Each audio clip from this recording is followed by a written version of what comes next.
اللہ رب العزت کی بڑائی و کبریائی بیان کر کے بس آپ کا پروگرام کا آغاز افتتاح کر لیا جاتا ہے، اس لیے کہ اللہ کی ذات شان عظیم ہے، اس کی شان عظمہ کا کیا پوچھنا، وہ تو شہنشاہوں کا شہنشاہ ہے، وہ تو بادشاہوں کا بادشاہ ہے، وہ سلطان السلاطین ہے، شمس و قمر، شجر و حجر، بحر و بر، ارض و فلک، حور و ملک، 14 طبق، عرش و کرسی سب اس کے محتاج ہیں، اس کی تخلیقات بے شمار ہیں، اس نے بے شمار انسانوں کو پیدا کیا ہے، لیکن اس انسان میں سب سے اشرف انسان جناب محمد رسول اللہ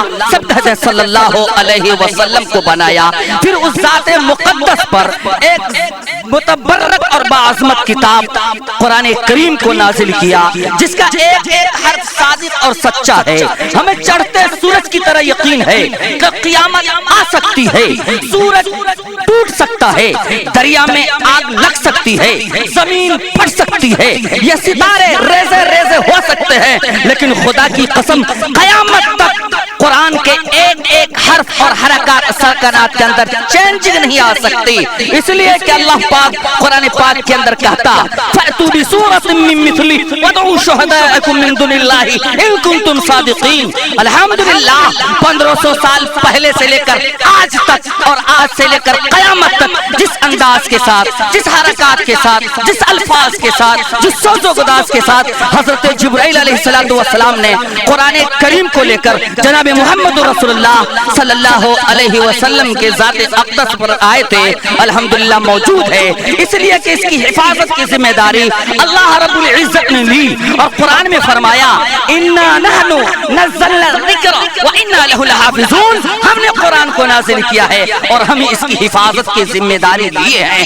اور قیامت تک رکھیں گے، اور اس کا مثل اللہ تبارک و تعالیٰ نے علماء کرام کو بنایا، مثل کے بول دیجئے سبحان اللہ۔ 4 مصرے صدر جلسہ کی اجازت چاہتے ہوئے 4 مصرے میں پڑھنے کی کوشش کر رہا ہوں کہ رسول اللہ کے سب آج بھی فرمان زندہ ہے، رسول اللہ کے سب آج بھی فرمان زندہ ہے، ابھی علماء حق اور صاحب ایمان زندہ ہے، کلام اللہ کو ہرگز مٹا سکتا نہیں کوئی، ابھی لاکھوں کروڑوں حافظ قرآن زندہ ہے، کلام اللہ کو ہرگز مٹا سکتا نہیں کوئی، ابھی لاکھوں کروڑوں حافظ قرآن زندہ ہے، ہماری آن باقی ہے، ہماری شان باقی ہے، مچل کے بول دے سبحان اللہ،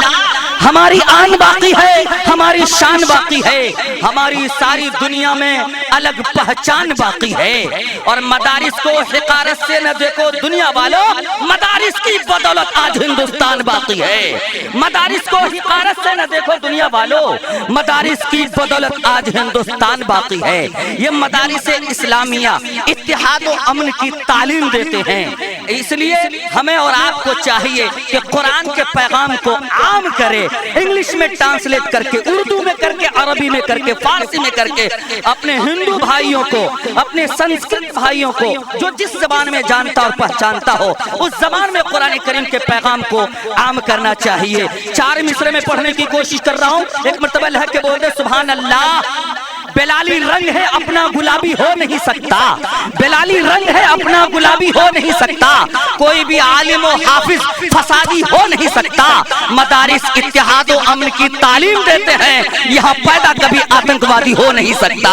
مدارس اتحاد و امن کی تعلیم دیتے ہیں، یہاں پیدا کبھی آتنکوادی ہو نہیں سکتا، اور آپ نے دیکھا 6 مہینے 2 سال پہلے ہر مدارس کی انکوائری ہو رہی تھی، رپورٹنگ تیار کی جا رہی تھی، اور میڈیا کے اندر اچھالا جا رہا تھا، کسی مولوی حضرات کے اگر جیب میں ایک مسواک مل جائے، اگر ایک رومال مل جائے، اگر ایک ٹوپی مل جائے تو اسے بم اور بارود نظر آ رہا تھا۔ 4 مصرے پڑھنے کی کوشش کر رہا ہوں، ایک مرتبہ لہک کے بول دے سبحان اللہ۔ کہیں مسواک ٹوپی کہیں قرآن نکلے گا، کہیں مسواک ٹوپی کہیں قرآن نکلے گا، کہیں مسواک ٹوپی، آپ لوگ کچھ بول رہے ہیں، ایک مرتبہ لہک کے بول دے سبحان اللہ۔ چونکہ سرزمین بہار سے آیا ہوں، جب آپ بولیں گے، اگر آپ ایک مرتبہ بولتے ہیں تو 56 انچ کا سینہ نہیں بلکہ 786 انچ کا سینہ ہو جاتا ہے، لہک کے بولتے سبحان اللہ۔ کہیں مسلح اور ٹوپی، کہیں قرآن نکلے گا، کہیں مسواک جیسا قیمتی سامان نکلے گا۔ مدارس کی ہمارے جانچ کر کے کچھ نہ پاؤ گے، مدارس کی ہمارے جانچ کر کے کچھ نہ پاؤ گے۔ ہمارے دل کی ہر دھڑکن سے ہندوستان نکلے گا، ہمارے دل کی ہر دھڑکن سے ہندوستان نکلے گا۔ نہ رشیا، نہ جرمن، نہ جاپان بسا ہے، سینے میں دیش کا 100 ابھیمان بسا ہے۔ روس و پاکستان سے ہم کو کیا مطلب، دل کے ہر گوشے میں ہندوستان بسا ہے۔ روس و پاکستان سے ہم کو کیا مطلب، دل کے ہر گوشے میں ہندوستان بسا ہے۔ تو یہ ہندوستان بسانے کی ضرورت ہے۔ ایک ہندوستان سرزمین تلنگانہ میں بستا ہے، ایک ہندوستان سرزمین بہار میں بستا ہے، ایک ہندوستان مہاراشٹر میں بستا ہے، ایک ہندوستان کنیا کماری میں بستا ہے۔ پورا ہندوستان کیا کہہ رہا ہے؟ 4 مصرے پڑھنے کی کوشش کر رہا ہوں، ایک مرتبہ ماحول بنا کے بولتے سبحان اللہ۔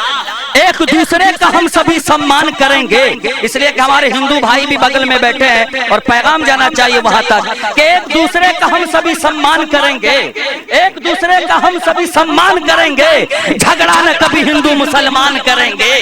ایک دوسرے کا ہم سبھی سمان کریں گے، جھگڑا نہ کبھی ہندو مسلمان کریں گے۔ قرآن کا تم ادب کرو، گیتا کا کرے ہم، مشکل ہم دوسرے کی آسان کریں گے۔ جان سے پیارا ہے ہمیں اپنا ترنگا، ہم اس کے لیے جان بھی قربان کریں گے، ہم اس کے لیے جان بھی قربان کریں گے۔ یقین جانا میرے دوستو، اس دور میں قرآن پاک کا پڑھنا اور پڑھانا اتنا ہی بڑا کام ہے، اتنا ہی بڑا کام ہے جتنا کہ آگ کے شعلوں پہ چلنا ہے۔ ہر آدمی اپنے آپ میں محاسبہ کرے کہ ہم کو سلیقے سے طریقے سے اپنے باپ دادے کا نام بھی پتہ نہیں ہے، اور اس مولوی کے سامنے آپ کے باپ کا اور ماں کا نام اس وقت پتہ چلتا ہے جب کسی مدارس اسلامیہ کا کوئی معلم یا مدرس آپ کے دروازے پہ جا کے دستک دیتا ہے اور زکوٰۃ اور صدقات کی رقم کے لیے آپ کے چوکھٹ پہ جا کے آواز دیتا ہے، تب جا کر کے آپ کے زبان سے آپ کے باپ کا نام نکلتا ہے، ماں کا نام نکلتا ہے، ورنہ سال بھر ہم اپنے ماں باپ کے نام تک کو بھول جاتے ہیں۔ اس لیے آپ کے چہرے پر اگر نور آئے گا، آپ کے چہرے پر اگر نکھار آئے گا، اگر آپ کی بستی میں باغ و بہار آئے گا، اگر آپ کی روزی میں برکت آئے گی، تو یقین جانیے تلاوت کلام پاک سے آئے گی۔ انشاءاللہ ہم لوگ قرآن پاک کی تلاوت ہر روز کریں گے انشاءاللہ۔ کچھ لوگ کہتے ہیں کہ مولوی پتہ نہیں 54 سال کی عمر ہو جاتی ہے، بوڑھا نہیں ہوتا، یہ جوان ہی لگتا ہے۔ خدا کی قسم، جو انسان قرآن پاک روزانہ تلاوت کرتا ہے اس کے چہرے پہ نور آ جاتا ہے، آنکھوں میں بینائی آ جاتی ہے، جسم کے اندر جسامت بڑھ جاتی ہے، قد بڑھ جاتا ہے۔ شاعر کہتا ہے ہو جائے گا چہرہ نورانی اور دل میں چمک آ جائے گی۔ کریم پاؤڈر لگانے والوں، فیس بک کے گیلری پر فوٹو چھوڑ کر اپنے آپ کو چمکنے والوں، سنو 4 مصرے، چہرہ کہاں سے چمکے گا، قد و قامت اور جسامت کہاں سے آئے گی؟ سنو 4 مصرے تنویر زکی پڑھ کے جا رہا ہے تلنگانہ حیدرآباد کی سرزمین پر انشاءاللہ۔ ایک مرتبہ محل کے مچل کے بول دے سبحان اللہ۔ ہو جائے گا چہرہ نورانی، ہو جائے گا چہرہ نورانی اور دل میں چمک آ جائے گی۔ تم روز کلام پاک پڑھو، سانسوں میں مہک آ جائے گی۔ اللہ کے بول دے سبحان اللہ۔ ہو جائے گا چہرہ نورانی اور دل میں چمک آ جائے گی۔ تم روز کلام پاک پڑھو، سانسوں میں مہک آ جائے گی۔ قدموں میں یہ دنیا تب ہوگی، قدموں میں یہ دنیا تب ہوگی، خدمت کو سکندر آئیں گے جس دن بھی تمہارے لہجے میں ولیوں کی جھلک آ جائے گی، جس دن بھی تمہارے لہجے میں ولیوں کی جھلک آ جائے گی۔ بے زباں کو جب وہ زباں دیتا ہے، بے زباں کو جب وہ زباں دیتا ہے، پڑھنے کو پھر وہ قرآن دیتا ہے۔ بخشنے پہ آئے جب وہ امت کے گناہوں کو، تحفے میں گنہگاروں کو رمضان دیتا ہے،